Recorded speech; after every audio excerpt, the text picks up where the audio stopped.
प्यारे इस्लामी भाइयों, अस्सलामु अलैकुम वरहमतुल्लाहि ताला बरकातहू। ऐसी ही इस्लामी सच्ची कहानी सुनने के लिए चैनल को सब्सक्राइब करें। हज़रत मूसा अलैहिस्सलाम और बदकार औरत का वाक़िया। हज़रत मूसा अलैहिस्सलाम अल्लाह ताला के नहायत ही जलीलुल क़द्र और बरगुज़ीदा बंदे हुए हैं। आप अलैहिस्सलाम को कलीमुल्लाह का लक़ब हासिल है, जिसका मतलब है अल्लाह पाक से कलाम करने वाला। हज़रत मूसा अलैहिस्सलाम के ज़माने में बनी इसराइल में एक औरत थी जो बहुत ही बदकिरदार थी। बस्ती वालों के साथ उसके नाजायज़ ताल्लुकात थे। उसके नाजायज़ ताल्लुकात की वजह से वह बहुत ही मालदार हो गई कि अपने लिए एक बहुत बड़ा महल बनवाया और तख्त भी बनवाया, जिस पर वह रोज़ाना बन संवर कर बैठती और दूसरे मर्दों के साथ गलत ताल्लुकात रखती। उस औरत की ज़िंदगी ऐसी ही गुजरती रही।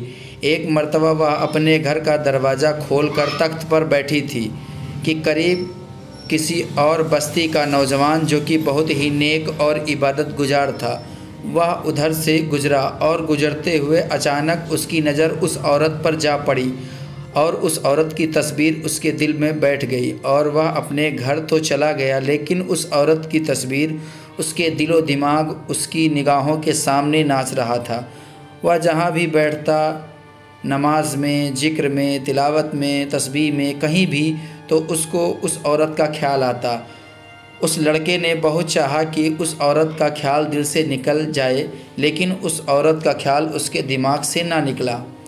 वह अपने आप को बहुत तकलीफ़ भी पहुंचाता कि उसके दिल से उस औरत का ख्याल निकल जाए, लेकिन नहीं निकला।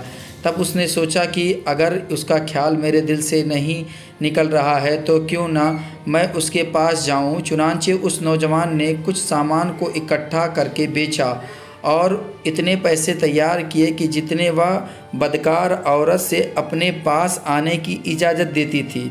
उस औरत के पास वह आया और उसको पैसा देकर उसके तख्त पर नौजवान बैठ गया और बातचीत करने लगा। अचानक बातचीत के दौरान उस नौजवान के दिल में यह ख्याल आया कि मैंने बहुत इबादत और परहेज़गारी की है, आज मेरा अल्लाह मुझे इस गैर मरहम औरत के साथ बैठे हुए भी देख रहा होगा। बस यह ख्याल उस नौजवान को आया तो वह डर गया और अल्लाह का डर उसके दिल पर गालिब आ गया और उस नौजवान ने काँपना शुरू कर दिया। उस नौजवान को काँपता देख उस औरत ने पूछा कि तुम क्यों काँप रहे हो, तो तुम्हारा चेहरा इस तरीके से क्यों पीला हो गया है, क्या बात है? तो उस नौजवान ने कहा मेरी तबीयत ठीक नहीं है। तो उस औरत ने कहा तुम जिस मकसद के लिए आए हो वह मकसद पूरा करो और जाओ। उस नौजवान ने कहा नहीं।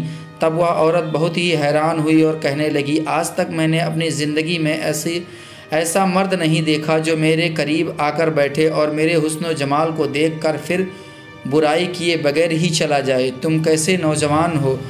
मगर उस नौजवान ने कहा या जो पैसा है आपके लिए लाया था, तुम रख लो, लेकिन मुझे जाने दो। उसने कहा तुम कौन हो और कहाँ से आए हो? उस नौजवान ने बताया कि मेरा नाम फ़ला है और मैं फ़ला बस्ती का रहने वाला हूँ और मेरे दिल में यह ख्याल आ रहा है कि मैंने इतनी उम्र अल्लाह की इबादत की, आज मेरा अल्लाह मुझे तेरे साथ बैठे हुए देख रहा है। बस उसके बाद उस नौजवान की आंखों में आंसू आया और वह रोने लगा और रोते रोते वहाँ से वह चला गया। उस नौजवान के जाने के बाद जो थोड़ी देर की सोहबत साथ बैठने की वजह से उस औरत को मिली थी, उसकी बरकत से उस औरत के दिल में सोचने लगी कि उस नौजवान ने कोई गुनाह का काम भी नहीं किया और वह अल्लाह की डर की वजह से रोने लगा। और एक मैं हूँ कि पूरा पूरा दिन पूरी पूरी रात गुनाह करती हूँ, मैं तो खुदा से डरती भी नहीं, इतना बड़ा गुनाह करके। उस औरत के दिल में शर्मिंदगी पैदा हुई तो उसने सोचा कि अब मैं करूँ तो क्या करूँ। तब उसके दिल में ख्याल आया कि क्यों ना मैं हज़रत मूसा अलैहिस्सलाम से पूछूं कि मेरे लिए भी क्या कोई तौबा की गुंजाइश है, क्योंकि मैं तो बहुत ही गुनहगार औरत हूँ। यह सोचकर वह अपने घर से निकली। अब उसको बनी इसराइल का एक एक बंदा पहचानता था, कोई ऐसा शख्स ना था जो उसको ना जानता। हज़रत मूसा अलैहिस्सलाम के पास गई तो उसने देखा कि हज़रत मूसा अलैहिस्सलाम उस वक्त बनी इसराइल के लोगों को अल्लाह ताला की नसीहत फरमा रहे थे उसने दूसरे आदमी के ज़रिए पैगाम भेजा कि हज़रत मूसा अलैहिस्सलाम से जाकर कहो मैं उनसे मिलना चाहती हूँ। उस आदमी ने जाकर सबके सामने कहा कि हज़रत आपसे फ़ला बदकार औरत आपसे मिलने आई है। जब हज़रत मूसा अलैहिस्सलाम ने उस औरत का नाम सुना तो बहुत ही जलाल में आ गए और उन्होंने सोचा कि लोग क्या सोचते होंगे कि ऐसी औरत उनसे क्यों मिलने आई है, उनका क्या ताल्लुक़ है। उस आदमी से हज़रत मूसा अलैहिस्सलाम ने गुस्से में कहा कि उसे कह दो कि चली जाए यहाँ से, मैं उससे नहीं मिल सकता। उस आदमी ने आकर कहा कि मैंने उनसे आपकी बात कही तो वह बहुत खफा हो गए और तुमसे नहीं मिलना चाहते। तब वह औरत डर गई। उसने कहा मेरी बदकारियाँ ऐसी हैं कि अल्लाह के नबी भी मुझसे बात नहीं करना चाहते। अब तो मेरी दुनिया में ठिकाना नहीं। बड़े उदास कदमों के साथ वो वहाँ से चल पड़ी और वापस आई और घर आकर लेट गई। फिर उसके दिल में ख्याल आया कि उसने अपने बड़ों से सुना था कि अगर अल्लाह को राज़ी करना है तो अल्लाह पाक के सामने सजदा करो। उसको कोई और तरीक़ा समझ नहीं आ रहा था और उसने मुसल्ला बिछाया और उसने सारी रात इबादत में गुजारी। अगले दिन उसके दिल में ख्याल आया कि मैं औरत जात हूँ, अकेली इस मकान में नहीं रह सकती। अगर मैं अच्छी औरत बनने की नियत भी कर लूँ तो जितने लोगों ने मेरे साथ बदकारियाँ की है वह मुझे यहाँ नहीं रहने देंगे, तो बेहतर है कि मैं इस जगह को छोड़कर चली जाऊँ।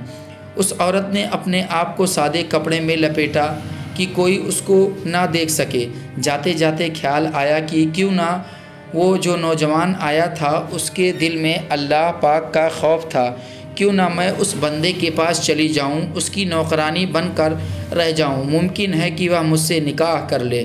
फिर वह औरत चल पड़ी और वह उस बस्ती में उसके घर पहुंची और उसने घर वालों से कहा कि मैं फ़ला बंदे से मिलने के लिए आई हूं।